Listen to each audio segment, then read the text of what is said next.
තථාගත බුදුරජාණන් වහන්සේගේ ළඟට ගිහින් කිව්වා කියනවා. අනේ ස්වාමීනි භාග්‍යතුන් වහන්සේ මට මගේ හිත පාලනය කරගන්න අමාරුයි. මගේ හිතේ ස්වාමීනි රාගයම නැගෙනවා. දකින රූපවලට මගේ හිත යනවා. මගේ හිත ස්වාමීනි පාලනයෙන් තොරයි කිව්වා. එතකොට බුදුරජාණන් වහන්සේ වදාලා එහෙනම් පින්වත් කොල්ලෝ ඔබ සොහොනට වඩින්න. සොහොනට ගිහිල්ලා සොහොනේ ඉඳලා භාවනා කරන්න පටන් ගන්න කියලා. එතකොට කුල්ල ස්වාමීන් වහන්සේ පාත්‍රෙත් අරගෙන ගමට පිණ්ඩපාත වැඩියා.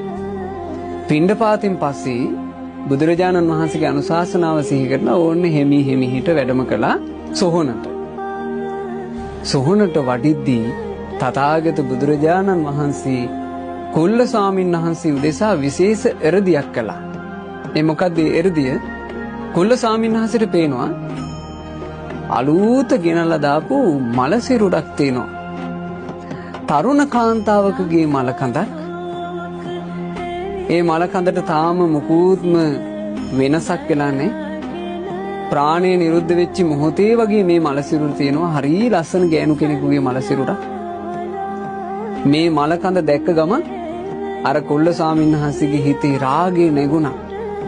කිසි සිහි කල්පනාවක් නැතුව S2 හොඳට අරගෙන අර මලකඳ දිහා බලාගෙන හිටියා. ඒ රාගයේ ස්වභාවයනේ. දැන් කුල්ල ස්වාමීන් වහන්සේ රාග බරිත හිතින් අර කාන්තාවගේ ශරීරය දිහා බලාගෙන ඉන්නවා. හිසේ ඉඳලා යටිපතුල් දක්වාම මේ මලකඳ දිහා බලනවා. යටිපතුලේ ඉඳලා හිස දක්වාම මේ මලකඳ දිහා බලනවා. එතකොට බුදුරජාණන් වහන්සේ හරි පුදුම සහගත පෙළහරක් කළා. ඒ පෙළහර තමයි සොහොනට දාපු මලකඳ දවස් ගාණක් ගත වෙනකොට යම්සී කුණු වෙලා යනවද? ඒ කුණු වෙලා යන ස්වභාවය කුල්ල ස්වාමීන් වහන්සේට ඒ වෙලාවෙම පේන්න සැලැස්සුවා.